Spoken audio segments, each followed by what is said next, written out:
Quem imaginaria Deltan Dallagnol reclamando de perseguição da justiça? Pois é, a história é irônica e astuciosa. E essa semana, o procurador da Lava Jato de Curitiba teve o seu mandato de deputado federal cassado pelo TSE. Mas afinal, por que o Deltan Dallagnol foi cassado? E por que o próximo pode ser o seu amigo Sérgio Moro? Esse vai ser o tema de hoje do nosso Café com Bolos. E aí, tem tempo para um cafezinho? Para fazer um bom café, meu bem. Antes de mais nada, vamos colocar a bola no chão, gente. Tem muita fake news circulando por aí, inclusive plantada pelo próprio Dallagnol, de que ele foi cassado por perseguição política do governo Lula, sendo que o mandato dele foi cassado pelo TSE por unanimidade, inclusive com o voto do ministro Cássio Nunes, indicado pelo Bolsonaro. Vamos aos fatos. O Dallagnol foi cassado com base na Lei 64 de 1990 e a Lei da Ficha Limpa, que colocam os critérios de inelegibilidade de candidatos. Um dos critérios diz que alguém que pede exoneração do Ministério Público ao estar sofrendo processos disciplinares, essa pessoa fica inelegível por 8 anos. E era justamente o caso do Dallagnol. O Dallagnol foi condenado em 2 processos administrativos e respondia outros 15 no Conselho Nacional do Ministério Público. E o relator do caso colocou ainda que ele pediu exoneração justamente depois de um outro procurador, também da Lava Jato, ter sido demitido por ter contratado e instalado um outdoor em defesa da força-tarefa, onde a cara do Dallagnol estava ali estampada. Vê só o que diz o relator, para não ficar dúvidas. O que se discute é a prática de um ato, pedido voluntário de exoneração, anterior à própria instauração dos processos administrativos e que teve como propósito frustrar em manifesto abuso de direito a incidência do regime de inelegibilidades. Em outras palavras, o objeto da controvérsia em apreço não é, como quer fazer crer o recorrido, Deltan Dallagnol, a possibilidade ou não de se conferir interpretação ampliativa ao termo processo administrativo disciplinar. O que aqui se tem é uma conduta anterior e contrária ao direito para evitar a instauração desses processos, ou seja, fraude à lei.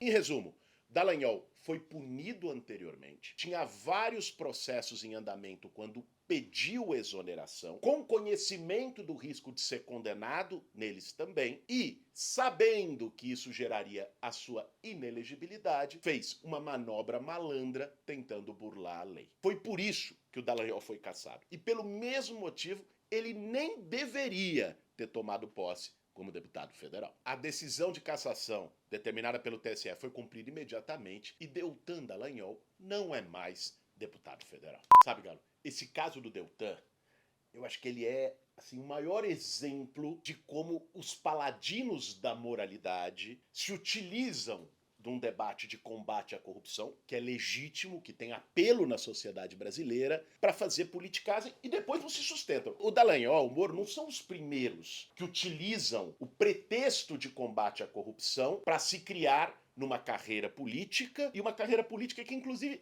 é construída em ilegalidades, é construída em descumprimento da própria lei. Eu me lembro que tinha um cara que era senador da República, que inclusive também veio do Ministério Público, era procurador, o Demóstenes Torres. Demóstenes Torres era aquele cara que aparecia um debate de um desvio, de um problema, de uma ilegalidade, ele estava lá na tribuna do Senado, né? Todo dia, nos jornais. Era meio que, sabe, o arauto da defesa da moralidade pública no Brasil. Aí teve a CPI do Carlinhos Cachoeira. Demóstenes Torres estava envolvido até o pescoço com os esquemas do bicheiro Carlinhos Cachoeira. É um pouco isso, e isso vem da história do Brasil. Você tinha, lá no tempo do Getúlio, a UDN, do Carlos Lacerda. Qual que era o trabalho da UDN, que depois gerou, inclusive, o termo udenismo, para esse tipo de prática política? Era o seguinte, acusação, Vargas corrupto, Vargas corrupto. O que levou à destituição, depois ao suicídio do Vargas. O Carlos Lacerda tinha os jornais e fazia essas denúncias. Historicamente, os ataques de aparecer um herói como salvador do país contra a corrupção e o vilão, que é o corrupto, aconteceu isso com Vargas. Aconteceu isso com Juscelino Kubitschek, que olha como é a história mesmo irônica, foi acusado, tornado inelegível por ter um triplex, um duplex lá no Rio de Janeiro, em Ipanema e tal. Era um papo desse, um apartamento em Ipanema. Depois aconteceu isso com Jango. Você sabe que o golpe de 64, a marcha da família com Deus que aconteceu, que foi a marcha articulada pelos golpistas 15 dias antes do golpe de 64, um dos grandes motes era a corrupção do governo Jango. Getúlio, Jango, Juscelino, depois com o Lula. É um modus operandi de criar heróis que depois caem de combate à corrupção e atacar vilões. É lógico que fazer esse debate não significa dizer, o Estado brasileiro não tem corrupção. Lógico que tem corrupção no Estado brasileiro. Isso é notório e sabido. Agora, você não vai combater a corrupção, nem aqui, nem em nenhum lugar, com uma ideia de justiceiro que passa, inclusive, acima da lei, como foi na Operação Lava Jato, e criar heróis nacionais. Deltan,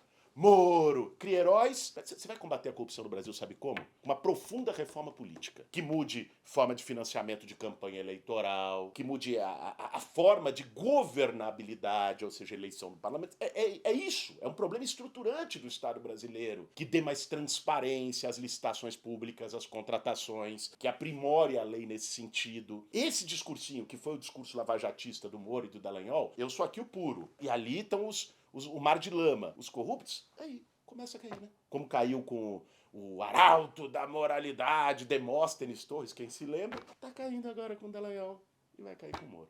O Dallagnol já foi. Agora, por que o Moro pode ser o próximo? Vocês devem ter visto essa semana, até correu boato, notícia de que ele ia renunciar ao mandato e sair do Brasil, ir para os Estados Unidos e por aí vai. Por quê? Porque tem um processo também eleitoral contra o Moro por abuso de poder econômico. Como é que foi isso? O processo é do PL, ou seja, do PL do Bolsonaro, que o Moro apoiou o Bolsonaro. Ser capacho de miliciano, preso. O que diz o processo? Ele aponta uma desproporcionalidade entre os gastos de campanha do Moro e os limites permitidos pela lei. Está sendo julgado, né? Vai chegar nas instâncias devidas e pode levar à cassação do Moro. A vida para os heróis lavajatistas que se colocaram como os grandes combatentes da corrupção. Eu me lembro do Moro falando do Caixa 2 eleitoral. O do Onyx ele perdoou. Vocês lembram do perdão? Bonitinho que ele deu pro Onyx. Agora vamos ver se a Justiça Eleitoral vai perdoar o abuso de poder econômico dele ou não para se eleger senador pelo Paraná. De fato,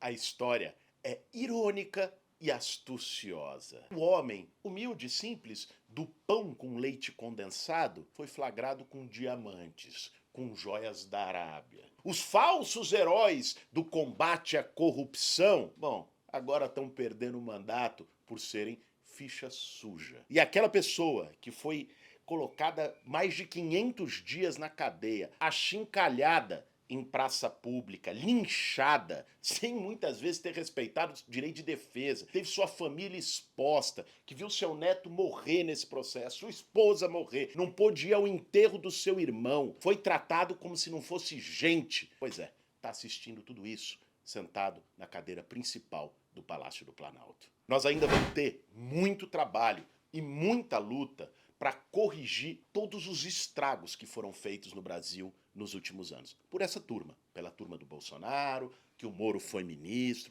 por todo esse pessoal. O trabalho está só começando. São 4 meses de governo Lula, ainda tem muito tempo e muita tarefa para que a gente reconstrua o Brasil. Mas fatos como esses também são importantes para a gente mostrar e comprovar de uma vez por todas que a Terra não é plana, ela gira e até capota. Esse foi mais um Café com Bolos. Para fazer um bom café, meu bem.